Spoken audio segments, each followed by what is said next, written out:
nossa palestra hoje com a nossa irmã Elizabeth. Ficamos muito felizes por conseguir estar aqui. É uma alegria poder receber pessoa que tem conteúdo e que não apenas tem conteúdo, mas consegue passar esse conteúdo de forma a ser entendido. É assim que eu te vejo. Então, por gentileza.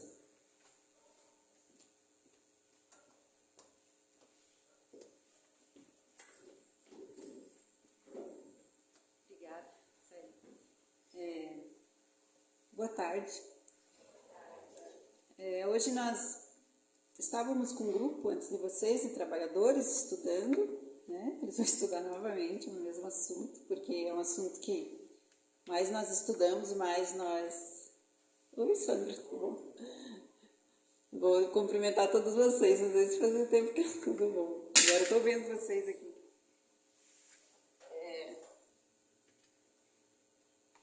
E esse assunto, ele está no livro dos Espíritos e ele vem a ser os prolegômenos, né? Primeiro nós temos que entender o que é prolegômenos.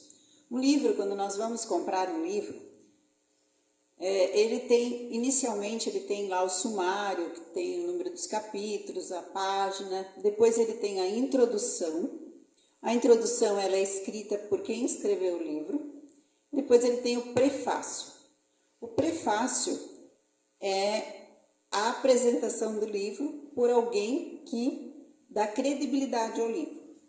Então o prefácio ele é escrito por alguém que não está escrevendo aquele livro, mas ele dá credibilidade, né? Quando um livro de poesia vai ter o prefácio de algum poeta famoso, ou um romance de alguém que dá credibilidade ao livro. O nosso livro, quem dá credibilidade, são os próprios espíritos. E esse prefácio, quando ele é uma escrita mais longa e mais profunda, ela é chamada de prolegômenos. Então, é alguém que prefacia, espíritos que prefaciam e que assinam. O prefácio ele deve ser assinado por quem deu atestado de veracidade ou de alto nível daquele livro. Por exemplo, se você pegar os livros de André Luiz, quem faz o prefácio é o Emmanuel, que ele prefacia e dando, né, credibilidade ao livro. E o nosso livro, quem prefacia são espíritos, e nós trouxemos aqui, porque quando nós falamos doutrina dos espíritos, quem vocês acham que escreveu os livros? Não foi Allan Kardec. Allan Kardec, ele organizou o livro, mas quem deu as respostas foram os espíritos. E esse prolegômenos, que nada mais é do que o prefácio do livro, esse livro foi escrito em 1857, o primeiro livro da codificação espírita, e ele foi prefaciado por vários espíritos. Nós trouxemos alguns desses espíritos e trouxemos o que eles escreveram no prefácio. O prefácio, no livro dos espíritos, tem no máximo uma página e meia, né? Quase duas páginas, ou seja, 2 folhas, desculpem, e nós vamos fazer uma palestra de 2 folhas, e vocês vão ver como ele é profundo e como, por vezes, ao lermos sozinhos, nós não abarcamos a dimensão deste prolegômenos, desse prefácio escrito pelos Espíritos. Então, ele inicia no texto falando o seguinte: fenômenos alheios às leis da ciência humana se dão por toda parte, revelando na causa que os produz a ação de uma vontade livre e inteligente.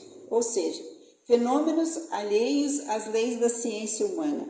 São fenômenos que as leis da ciência, da física, não conseguem entender. Por quê? Por que nós, na física, não encontramos explicação para fenômenos espirituais? Porque as ciências que nós estudamos hoje são baseadas nas leis físicas.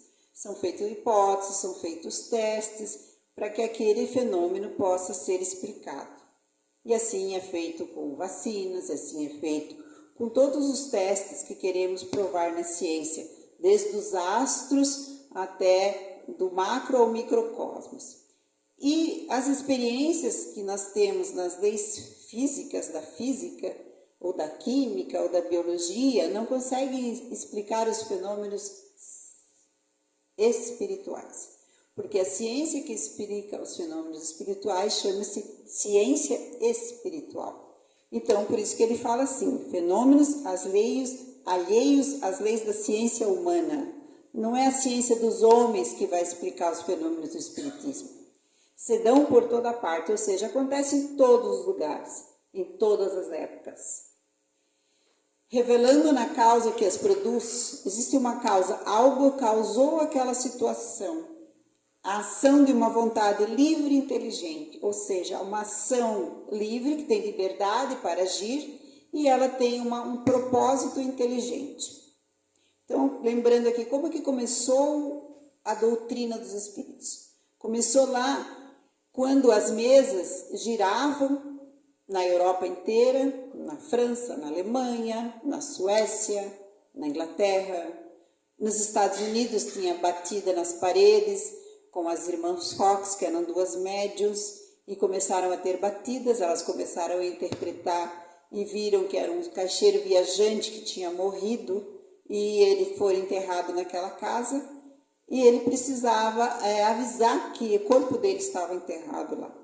E como elas eram médiuns, elas captavam, conseguiam fazer que aquelas batidas se tornassem efeitos físicos e dali elas conseguiram descobrir que uma pessoa havia morrido e essa pessoa tinha nome, tinha endereço, e estavam lá ao desenterrarem o que ele falou nas batidas, que foi feito um código, né? Uma batida letra A, duas batidas letra B, elas foram escrevendo frases, e ao desenterrarem e procurarem, ele estava enterrado no porão da casa. Então, esses fenômenos foram acontecendo no mundo inteiro, e aí começaram a estudar esses fenômenos que Deus permitiu que acontecesse em vários lugares. E por isso que ele fala, que os produz a ação de uma vontade livre e inteligente. Então, essa vontade livre e inteligente era algo ou alguém que nós não sabemos o que era ainda.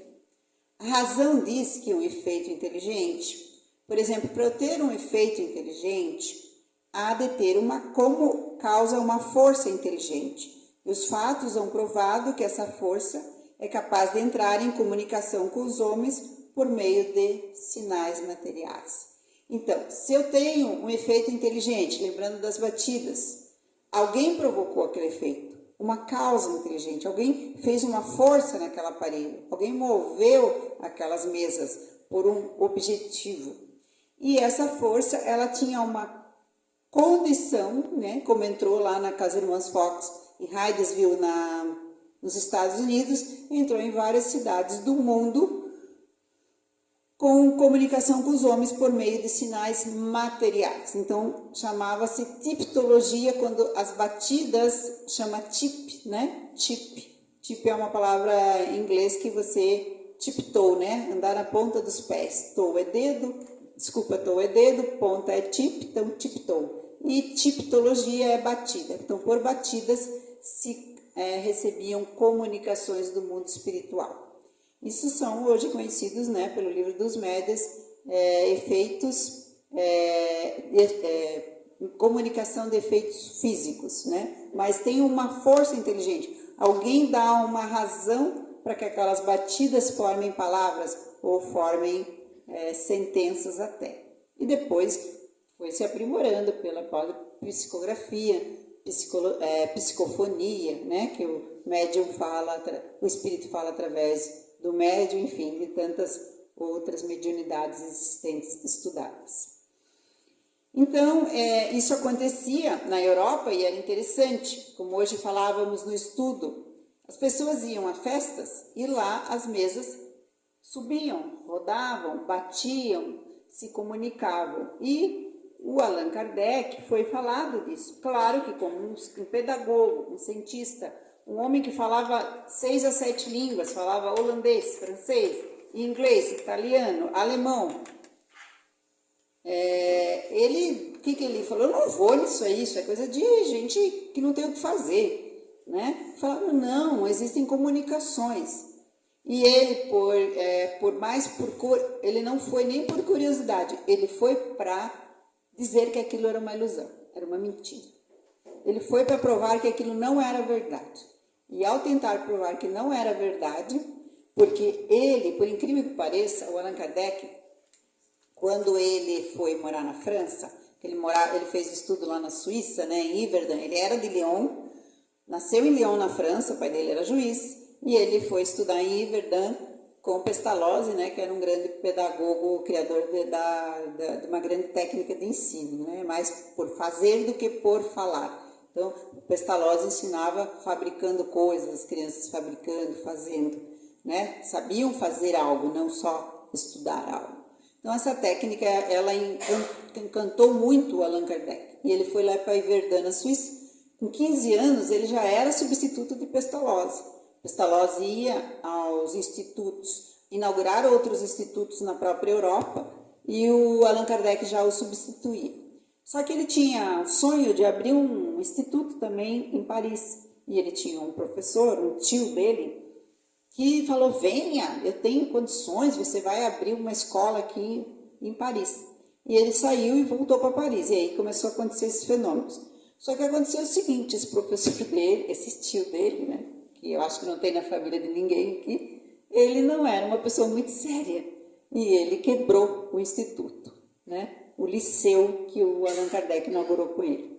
Então, o Allan Kardec tiveram que vender, o Allan Kardec, eles venderam parte desse liceu, o Allan Kardec investiu num outro negócio de um amigo dele, num comércio, também quebrou, o Allan Kardec ficou sem nada, e aí o que ele fez? Ele foi trabalhar como contador num teatro, e esse teatro é considerado um teatro de ilusões, um teatro, sabe aquele teatro que meio de quinta categoria, que vai aqueles mágicos, meio simplão assim, e falava, nossa, você é um pedagogo, faz parte de várias academias em Paris, trabalhando num teatro desse, né, só de que faz ilusões, que faz mágicas.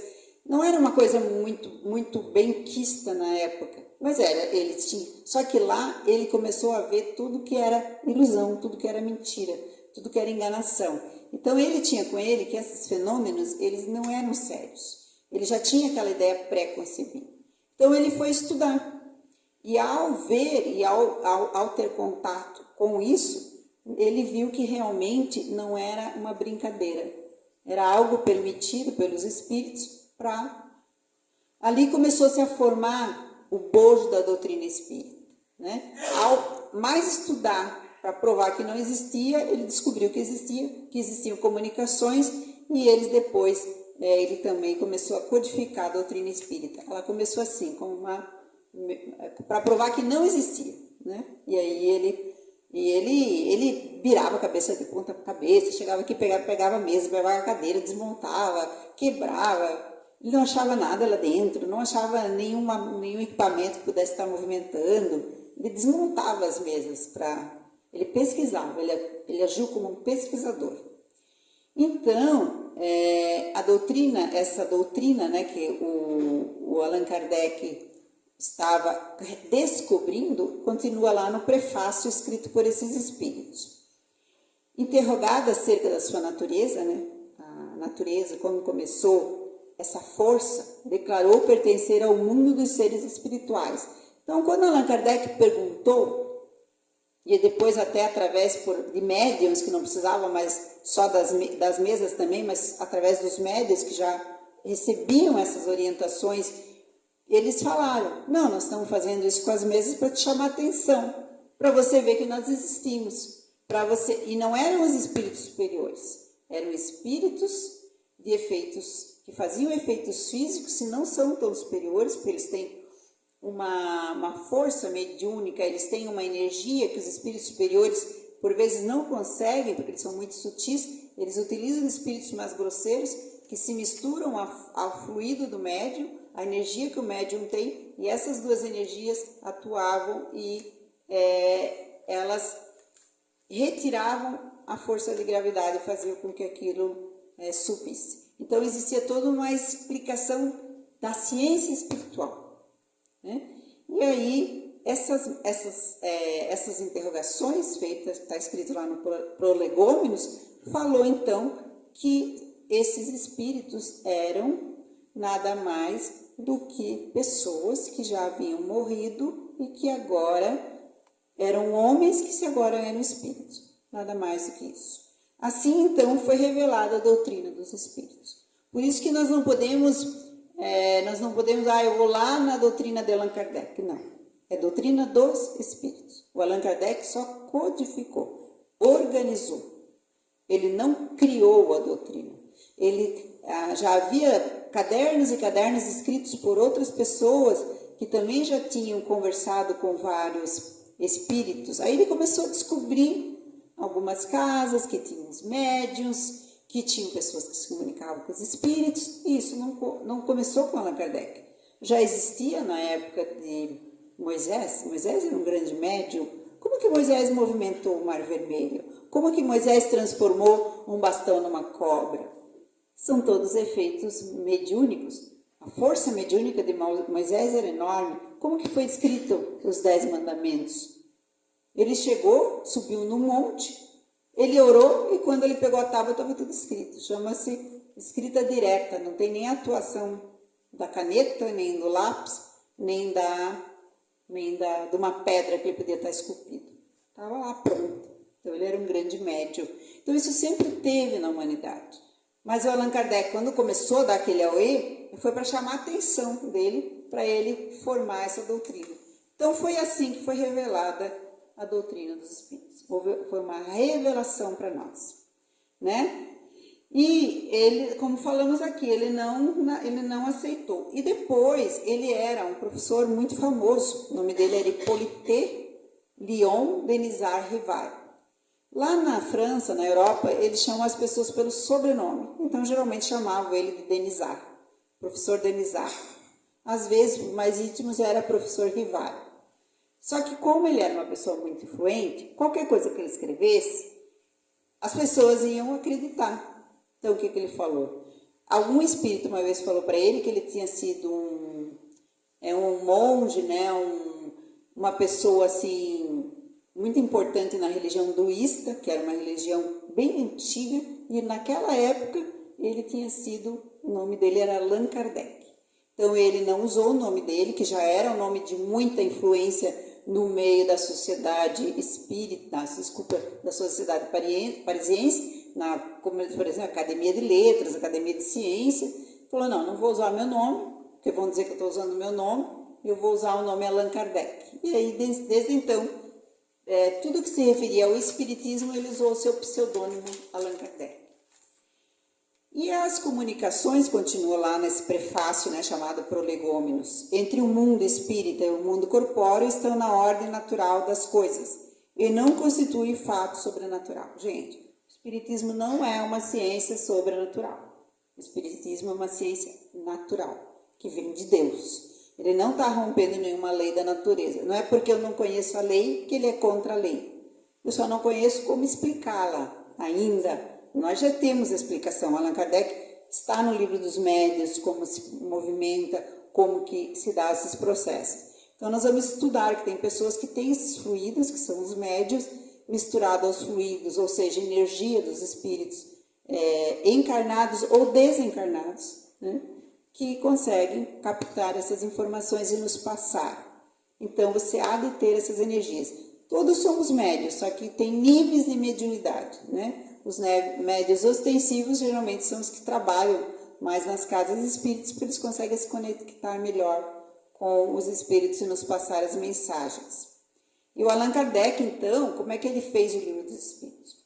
Quando ele começou a ir nas casas das pessoas, que aí primeiro começou com as mesas, aí foram na casa das pessoas que faziam essas sessões mediúnicas, ele conheceu alguns médiuns. Tinha até adolescentes, né? Tinha pessoas jovens, tinha senhoras, e aí ele ia numa casa, fazia uma sessão, fazia umas perguntas, ia noutra casa, chegou numa casa, uma senhora já tinha um monte de caderno com perguntas e respostas, e várias informações, várias psicografias, e disse, olha, eu tenho isso aqui, eu não sei o que fazer com esse material, o senhor estude e veja. Ele levou tudo. E aí, como que ele compilou o livro? A primeira pergunta do livro dos Espíritos, o que é Deus? Não é quem é Deus, é o que é Deus. E está lá, é a força primária, a energia primária, né, o que produz todo o universo, né? Mais ou menos assim, é o amor, é a essência de tudo, né? E aí o que aconteceu? Essa pergunta ele escreveu por carta para vários médiuns em vários países. E ali ele recebia as respostas e ele compilava as respostas. O que coincidia ele aceitava e ele colocou com as palavras, né, de uma maneira que nós entendêssemos, mas não perdendo o sentido. Então, não podia ter enganação, porque como uma médium da França ia saber como uma médium da Alemanha respondeu igual. Como ele falava 5 a 6 línguas, ele era inclusive tradutor, ele traduzia e via. Então, as respostas não eram semelhantes, elas tinham o mesmo sentido. E aí ele compilou esse livro, então não tinha nem o vício dos próprios médiuns. Até por uma curiosidade, muitos falam assim, mas Allan Kardec não deixou escrito o nome de nenhum médium, né? Esses médiums tiveram um trabalho importantíssimo. O médium, gente, é para não aparecer. O médium é que nem o carteiro, ele só traz a mensagem. O que importa é a mensagem. Se eu sou uma médium e quero aparecer, quero me tornar uma pessoa de sucesso, eu não estou seguindo o ensinamento de Jesus, né? Dai de graça o que de graça recebeste. E também, tinha uma médium que trabalhava com Allan Kardec, ela não concordava muito com isso, ela queria ser meio estrela, uma jovem. E ela incomodou muito ele. O que ela fez? Ela contou para as pessoas que estava tendo uma sessão mediúnica na casa de um casal que tinha 2 filhas adolescentes. Elas tinham uma mediunidade ostensiva muito grande, era muito bem tratada. Essa família procurou Allan Kardec, elas precisavam passar essas comunicações, senão elas passavam mal, enfim. E o que era a época da caça às bruxas. E aí eles foram na casa delas, eles tentaram matar essas crianças da população e a repercussão foi terrível. E aí eles entenderam porque Allan Kardec mantinha esses médiuns anônimos, porque eles eram perseguidos pela população, eles eram considerados bruxos e as pessoas queriam queimá-los. Essa família teve que sair às custas à noite, escondida de Paris e se esconder em outra cidade porque ela foi muito perseguida. Então, olha a sabedoria de Allan Kardec ao preservar esses médiuns. Então, nós temos que tomar cuidado, porque muitas vezes, ao estudar, fico falando, nossa, eu nunca vi o nome dele, nenhum médium, não é para aparecer o nome do médium, né? A não ser, eu escrevo um livro, tipo Divaldo Pereira Franco, mas ele é uma pessoa que tem conhecimento, ele não vai ser perseguido, ele até foi, né? Foi excomungado pela igreja, ao começar a psicografar. Hoje nós não temos mais isso, mas a época de Allan Kardec era importantíssimo manter a identidade desses médiuns sem serem, né? Se quisessem dar pedradas, que dessem nele, né? Ele era que recebia. Então nós temos que cuidar muito disso. E continua lá nos prolegômenos, os espíritos nos falando. Os espíritos anunciam que chegaram os tempos marcados pela providência para uma manifestação universal. Então chegou o tempo, lá em 1857, e cada vez esse tempo, a doutrina está se expandindo mais. Olha que lindo, sendo eles, né, os ministros de Deus, os espíritos, e os agentes da sua vontade, são agentes da vontade de Deus. Eles têm por missão, qual é a missão dos espíritos? Instruir e esclarecer os homens, abrindo uma nova era para a regeneração da humanidade. Então essa é a missão dos espíritos. Instruir e esclarecer os homens, abrindo uma nova era para a regeneração da humanidade. E esse livro, o Livro dos Espíritos, é o repositório dos ensinos dos espíritos. Ele foi escrito por ordem e mediante editado de espíritos superiores. Quem escreveu o Livro dos Espíritos? Espíritos superiores. Para estabelecer os fundamentos de uma filosofia racional, isenta dos preconceitos e do espírito de sistema. O que é espírito de sistema? Isenta. Espírito de sistema é que eu tenho um sistema para explicar essa situação, então eu sempre vou explicar desse jeito. Então existia o sistema de negação, dizendo à época que não existiam espíritos. Existia o sistema de ilusão, que dizia que era ilusão, que aquilo lá era tudo obra da ilusão dos homens, da própria mente do homem. Existia o espírito que dizia, o sistema que dizia que eram somente diabos, diabólicos que se comunicavam através dessas pessoas. Ou também existia aquelas pessoas que tentavam explicar que somente os santos podiam se comunicar pelos médiuns, né? Como temos aí vários exemplos na história, né? Aparição em vários lugares que nós conhecemos, santuários inclusive, e que crianças ou pessoas viram a Nossa Senhora. Então, ali somente quem eram aquelas crianças? Eram médiuns, né? Que viam espíritos superiores. E esses espíritos poderia ser também, né, a própria Virgem, que nada diz que não, ou poderia ser um espírito de luz tomando aquela forma para passar uma mensagem de bondade à humanidade. Então, essas eram as explicações, os sistemas para explicar as manifestações espíritas. E o Allan Kardec foi lá e disse, não, pode ser um espírito do mal, um espírito do bem, ou também pode ser espíritos medianos, como nós aqui, que tem um pouco de bondade, um pouco de maldade.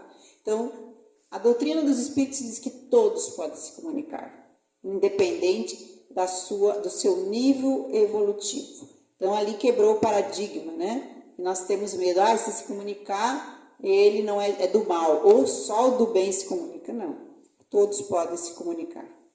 Então, o livro dos espíritos, nada contém que não seja a expressão do pensamento dos espíritos, e que não tenha sido por eles examinado. Então, ao escrever esse livro, que tem mais de 1000 perguntas e respostas, ele foi examinado. Quando Allan Kardec percebeu, ele mesmo não estava contente com um determinado material que ele estava escrevendo, começou a ter batidas na porta, ele foi ver, existiam algumas correções a serem feitas, os espíritos não permitiram que houvesse uma vírgula que não estivesse de acordo com o ensinamento dos espíritos.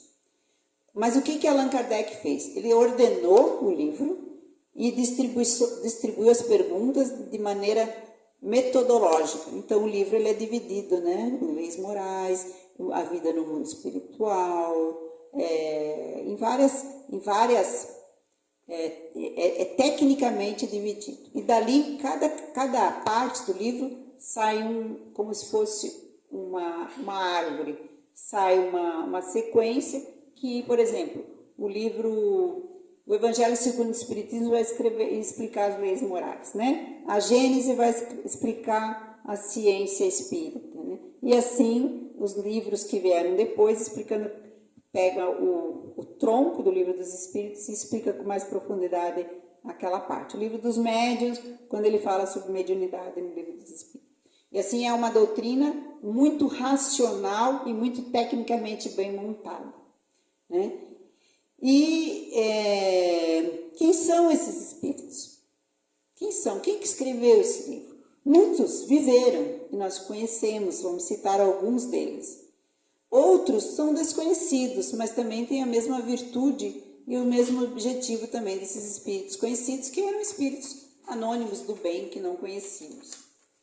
Outros, né? Então, são assim espíritos como fala anônimo. E outros colocavam o espírito amigo, por exemplo, que é a própria Joana de Ângeles. Então, em que termos nos deram por escrito por muitos médiuns, como falamos assim, a missão de escrever este livro.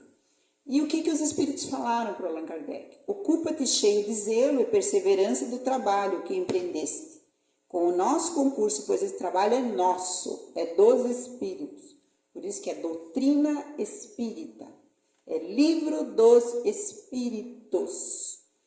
Nele pusemos as bases de um novo edifício, que se eleva e que um dia há de reunir todos os homens. Qual que é o objetivo da doutrina dos espíritos? É que nós todos, como falou nosso colega, tenhamos o mesmo sentimento de amor e de caridade, independente da religião que esteja. Cada religião, Deus é um sol e cada religião é um raio de luz. Então, não importa onde esteja. Agora eu leio o livro dos Espíritos, mas eles inspiraram também outros livros em outras regiões, que todos vão nos levar a ter o amor e a caridade no coração. Esse é o objetivo principal, é o objetivo, o grande finale, né? Mas antes de divulgar, eles falaram que iriam rever o livro e que iriam verificar todas as minúcias. Então, tudo foi verificado por eles. Estaremos contigo sempre que o pedires, né? Eles falaram para ele, para te ajudarmos nos seus trabalhos, porquanto esta é apenas uma parte da missão, que te está confiada e que já um de nós te revelou. Então, ele já sabia a missão dele, ele já sabia que era uma parte, porque era o primeiro livro, depois tinha os demais livros que ele escreveu, né? O livro dos médios, o livro A Gênese, o Céu e o Inferno, né? E o último e mais difícil, porque os espíritos que não queriam a luz, não queriam que ele escrevesse de jeito nenhum, foi o Evangelho segundo o Espiritismo, né? E depois foi compilado o livro Obras Póstumas, que eram anotações que ele tinha, e aí eles escreveram, por isso que chama Obras Póstumas. É um livro escrito após a morte dele, né? Que é só, e não deu tempo dele publicar.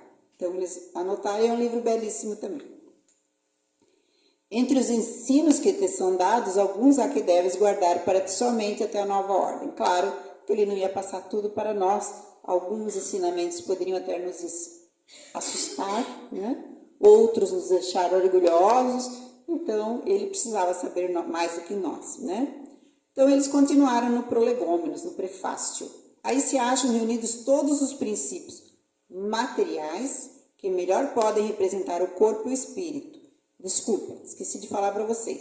O livro do espírito tem uma cepa de uva, né? Tem uma cepa ali que vocês podem ver. E aí tem um cacho de uva. O corpo, nosso corpo naquela cepa é representado o nosso corpo. O que sai, que é o licor, que é o produto final, é o nosso espírito, né? Depois que tudo morre, fica o quê? Fica só o suco. Então, é o nosso espírito que fica. E o bago é o meu espírito com a cepa, com a matéria. E imagina, se nós somos, como nós estávamos falando há pouco, se nós somos só um bago num cacho de uva, fica muito feio. Né? Não é nem um cacho, é uma cepa com um cacho, com um bago. Então, eu sou um bago, né? Um corpo-espírito, um espírito com um corpo físico, cada um é um bago. Se nós nos formarmos um cacho de uva, mais unidos, mais lindo é o cacho de uva. Então, esse é o sentido desse simbolismo do Livro dos Espíritos. Então, que nós possamos ser um belo cacho de uva, né? Unidos pelo amor e pela caridade. Nós vamos melhorando a cada reencarnação, né? É o que eles falam. E falaram também para o Allan Kardec, não te deixes desanimar pela crítica, não se desanime, né? Você vai encontrar contraditores, pessoas cruéis, sobretudo entre os que têm interesse nos abusos. Então, a gente não deve desistir dos nossos sonhos, porque Allan Kardec conseguiu, nós também vamos conseguir. As pessoas vão contrariar as nossas esperanças, mas não, vamos nos manter firmes no bem. Você vai encontrar esses contraditores em vários lugares, né? Tanto no mundo físico como no mundo espiritual. Prossegue sempre, crê em Deus e caminha com confiança. Aqui estaremos para te amparar e vem próximo tempo em que a verdade brilhará sobre todos os lados. 1857. Quando ele escreveu esse livro lá em Paris, na França, ele não imaginava que nós estaríamos hoje aqui, menos de 200 anos depois, estudando esse livro. Então, nem ele imaginava a dimensão que teria, e tem no mundo inteiro o Livro dos Espíritos. Mas todos os que tiverem visto o grande princípio de Jesus se confundirão num só sentimento, o do amor, do bem, e se unirão por um laço fraterno, que prenderá o mundo inteiro. Então, nós vamos um dia nos tornarmos pessoas cada vez melhores. Esta doutrina será sempre a mesma, não vai mudar a nossa doutrina. Quanto ao fundo, quanto ao ensinamento, para todos os que receberem comunicações de espíritos superiores. Com a perseverança é que chegarás a colher os frutos do teu trabalho. Perseverança. Imagina ele, né? Quanta dificuldade. Os médios sendo caçados como bruxos, né? Ele tendo que escrever, tinha que passar pela censura da igreja, todo o livro passava pela censura da igreja e foi permitida a publicação dele. O próprio padre, Monsenhor, que escreveu, que autorizou, falou que esse livro ia mudar a humanidade, né? Que era um livro muito bom. E ele disse assim, ó, não te inquietes, então vamos usar isso para nós também, pois com os espinhos e as pedras que os incrédulos ou os maus acumularão no teu caminho. Conserva a confiança, com ela chegarás ao fim e merecerás sempre ser ajudado. Então, a gente mais confiança, mais vontade de nos tornarmos melhores, mais os espíritos superiores nos ajudarão. Porque eles veem que nós temos vontade. Então, como nós temos que cuidar muito para ficar em cima do muro. Eu tenho que ter vontade de sair daquela situação. Eu tenho que ter vontade de trabalhar. O que move é a vontade. Não adianta eu vou dar o meu exemplo, que o Célio falou ali, né? Se eu tenho facilidade para passar o conhecimento, se eu não tiver vontade de vir aqui, eu não vou passar. Eu posso ter tido, mas está aqui, eu estou lá em casa. Eu tenho que sair da minha cama, eu tenho que acordar cedo, tenho que tomar meu café, eu tenho que me preparar e eu tenho que vir aqui. Se eu não tiver vontade, todo aquele conhecimento vai ficar lá dentro de mim e não adianta. E assim é tudo na vida. Todos aqui, tenho certeza, têm muitos mais dons do que eu, mas tem que ter vontade. A vontade é que move o mundo. Então não adianta eu ter todos os dons se eu não coloco eles em prática. Então isso que ele falou. É pela vontade. O orgulho e a ambição serão sempre uma barreira. Então, não faço por ambição nem por orgulho, mas porque eu quero me tornar uma pessoa melhor. Entre o homem e Deus. Então, a gente quer botar uma barreira entre nós e Deus, é o orgulho e a ambição. Então, eles finalizam assim. Esse orgulho e essa ambição, o que são? São um véu lançado sobre as claridades celestes. Então, quando eu boto o meu orgulho aqui, a minha ambição aqui, o meu egoísmo aqui, eu não consigo me aproximar dessa energia boa e não consigo tirar essa energia boa de mim. O meu orgulho não deixa. E Deus não pôde servir-se de um cego para fazer perceptível a luz. Ou seja, Ele não vai servir-se de pessoas que não têm condições de ajudar. Então, eu tenho que ter vontade de melhorar para cada vez mais colocar em prática as leis de Deus na minha vida, na minha família, no meu proceder. Quem assinou, então, esses livros? São João Evangelista. Né? Quem não conhece São João Evangelista? São João Evangelista, ele era um evangelista de Jesus Cristo. Ele escreveu, né? Eu acho que está aparecendo aí São João, tá? Não, Sócrates. Vamos para o Sócrates, então? Tá bom. O Sócrates nasceu em Atenas, tá? Eu coloquei aqui em ordem de nascimento, tá? Eu vou falar quem assinou. Então, eles não colocaram em ordem de nascimento, eu coloquei aqui só para ficar didático. Sócrates assinou. Ele nasceu em Atenas, provavelmente no século 470 a.C. Então, nós estamos hoje em 2023, 470, 2.700 anos atrás. Ele era um grande filósofo e ele ensinava a filosofia questionando as pessoas. O que você acha que está fazendo aqui? Qual você acha que é a tua missão? E ele falava nas praças e ele fazia os jovens pensarem. E ao fazer os jovens pensarem,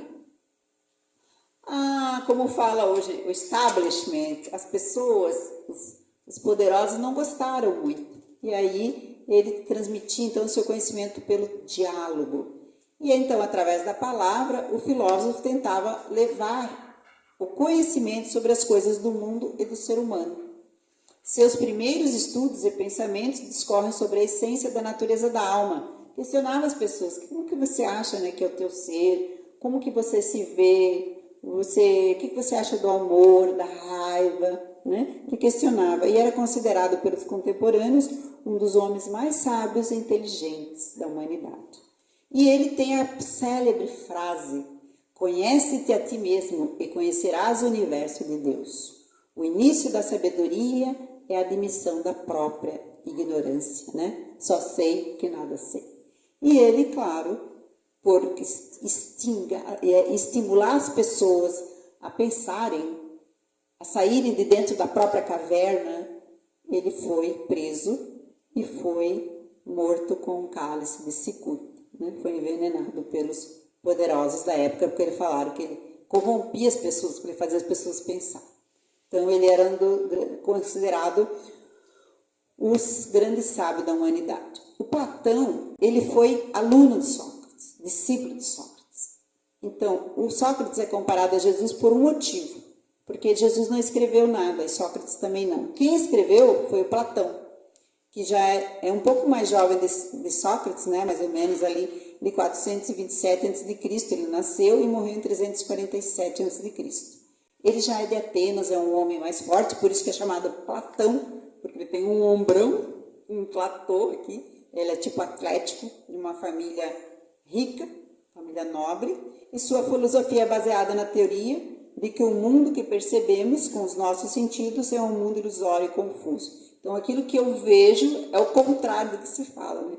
Nós achamos que o mundo que nós vemos é o real e o que nós não vemos é o ilusório. Ele dizia que não, a gente está vendo só uma ilusão, uma pálida imagem, que é real mesmo é um mundo que nós não vemos, né? Que é o que nós estudamos aqui. O verdadeiro mundo, aquele que a gente procede, é o mundo dos espíritos. E o mundo espiritual, ele dizia sempre, é elevado, eterno, onde o que existe verdadeiramente são as ideias, né? Ele chamava Platão o mundo das ideias, que só tem a razão, só a nossa razão pode conhecer, como nós estamos aqui hoje. Nós trouxemos a razão para entender esse mundo espiritual. Platão é também famoso por sua teoria da anamnese. Quando nós vamos no médico, ele faz a anamnese na gente. O que é a anamnese? Ele vai perguntando sobre a nossa vida, como são nossos hábitos, ou seja, quais nossas reminiscências. Então começou lá com o Platão, de acordo com o qual muitos dos nossos conhecimentos não são adquiridos através da experiência, dizia Platão, mas já conhecidos pela alma na ocasião do nascimento.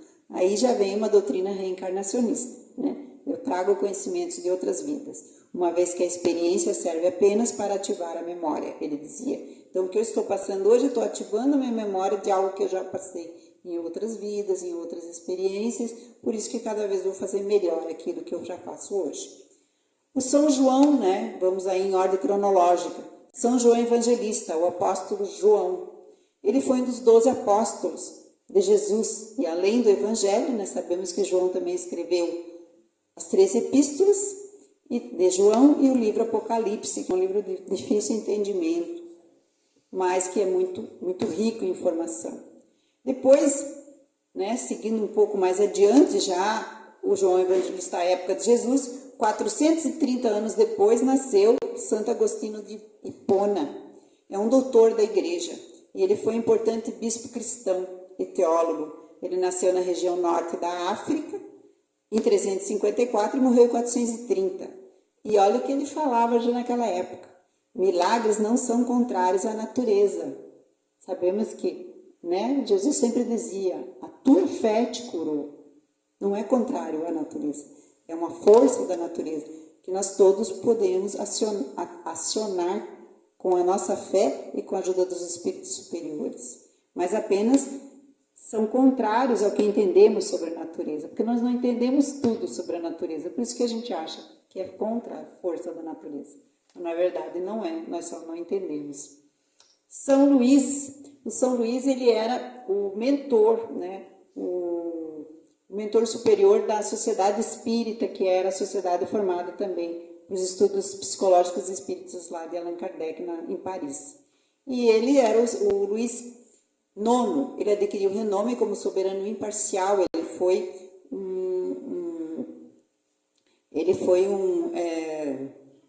São Luís, ele foi como se fosse um chefe de Estado, né, rei, lá na França, e ele instituiu, olha que ele foi importante já à época, assembleias judiciárias, posteriormente viriam dar origem ao parlamento. Foi canonizado pela Igreja Católica no ano de 1297. Né? Então, ele é lá daquela época, né, de 1000 e pouco, pelo Papa Bonifácio VIII. Ele era chamado de o Bom Rei Luís. referência que ele faz, inclusive, o espírito perturbador da Rua de Noir e o Livro dos Médios. Então, ele tem lá ele escreve no Livro dos Médios, né, no item 95. Ele foi considerado, à sua época de rei, um soberano ideal, admirado mesmo por seus inimigos pela sua integridade. Então, é um grande espírito, que é um grande mentor da doutrina espírita, que é o São Luís. Fenelon também assinou. Ele é dado já de 1651, né? Andando já mais 400 anos. E ele foi conhecido como Cisne de Cambrai. Foi teólogo, foi católico, poeta e escritor francês, o Fenelon. As ideias já tinham na época ideias liberais sobre política e educação. Esbarravam contra o status quo da igreja e do Estado da época. Ele pertenceu à Academia Francesa de Letras. Graças à sua simplicidade e doçura caridade, Fenelon obteve considerável sucesso, conseguindo converter rapidamente grande número de pessoas ao cristianismo. Então, um grande espírito. São Vicente de Paulo, ou de Paula, como preferirem, foi um sacerdote católico francês também, declarado santo pelo Papa Clemente XII em 1737. Sua vida é uma história de doação aos irmãos pobres, de amor a Deus. Muitos, né, são adeptos, são crentes de São Vicente de Paula pela sua bondade, pela sua caridade. Eles acham que a maior virtude de São Vicente é a caridade, mas muitos dizem que a humildade suplantava a virtude da caridade. Ele era extremamente humilde, buscava o bem da igreja e era padroeiro das obras de caridade. São Vicente de Paula. Também escreveu o Livro dos Espíritos Emanuel Swedenborg. Ele é lá já de Estocolmo. E ele nasceu em Estocolmo, mas faleceu em Londres, já de 1700, já bem próximo ali de Allan Kardec. Né? O livro foi escrito em 1857. Ele era espiritualista, era sueco, né, de Estocolmo, e destacava com atividade. Ele era cientista, inventor, místico e filósofo. Também desenhou a máquina de voar e fundou a primeira revista científica da Suécia. Publicou obras nos campos diversos de geologia, biologia, astronomia, psicologia. Swedenborg. E ele dizia, olha que interessante, ele teve uma experiência, né, que chama, entre aspas, místicas, com o mundo espiritual. Eu fui introduzido pelo Senhor no mundo espiritual, falava Swedenborg. Lá tive a oportunidade de conviver e conversar com anjos e espíritos. E minha experiência serve para provar à igreja que insiste em ignorar o outro mundo. Né? Fala de Swedenborg. Depois da morte dele, o homem vive como homem. Né? Ele fala, depois que a gente morre, o homem vive como homem, tal como na vida terrena. E assim nenhuma dúvida pode ocorrer em sua mente sobre a sua imortalidade. Escreveu lá ele em 1700. O último, né, mais jovem aí, que assinou, ele morou, um americano estadista, Benjamin Franklin. Ele morreu em 1779. Ele era um estadista, escritor norte-americano, inventor do para-raios, fundador da primeira biblioteca, do primeiro hospital dos Estados Unidos. Escreveu a sua autobiografia, como conseguiu superar muitas de suas imperfeições morais. Imaginou um método simples, porém tão prático que qualquer pessoa poderia empregá-lo. Então, o Franklin tem um livro que ele escreve como nós podemos superar as nossas imperfeições morais. O Franklin escolheu 13 princípios que julgava ser necessário ou desejável aprender e procurar praticar. Humildade, imite a Jesus e a Sócrates, né? Fala ele no livro. Então, esses são alguns dos espíritos que escreveram o Livro dos Espíritos. Né? Alguns, nos têm assim, vão nos ser desconhecidos pela eternidade, né? Ou quem sabe quando formos no mundo dos espíritos, são muitos espíritos que contribuíram, que são os ministros de Deus. E a nossa função aqui qual é? Né? É estudar, né? Como diz o nosso colega Sérgio, instruí-vos, né? E amai-vos uns aos outros. Então, que a nossa instrução não nos deixe pessoas orgulhosas ou querendo dar lição de moral em ninguém. Que nós possamos não nos comparar com o próximo, mas conosco, como éramos há 5 anos atrás, como éramos há 10 anos atrás, como eu sou hoje, né? E lá também eu tinha minhas qualidades, Até a minha falta de conhecimento, a minha ignorância, entre aspas, me protegeu de algumas coisas que eu não tinha condições de enfrentar. Então, que esse conhecimento possa nos trazer a decisão. O mundo hoje vive no mundo dos indecisos. Então, eles querem nos manter, assim, neutros. Ah, não sei o que eu quero, não sei o que eu vou fazer, é assim mesmo, a vida é assim. Não. Vamos buscar, Vamos buscar Allan Kardec como nosso guia, os espíritos de luz. Esses aqui tiveram 1000 dificuldades, 1 milhão de dificuldades, mas praticar a sua obra. Que nós possamos fazer um pouquinho só, por nós e por nosso próximo, que estaremos, como falaram aqui os espíritos, faz a tua parte que o céu te ajudará. Né? Então, não é o contrário. O céu te ajudará para que tu faças a tua parte. A gente tem mania de primeiro pedir para depois fazer. Primeiro vamos fazer uma poupança de boas ações para depois nos ajoelharmos e dissermos, Deus, olha por mim, me ajuda a conseguir mais isso, porque eu já consegui isso. Né? Então, que Deus nos abençoe, nos proteja e que possamos ter no nosso coração a certeza do amparo dos nossos irmãos espirituais. Que assim seja.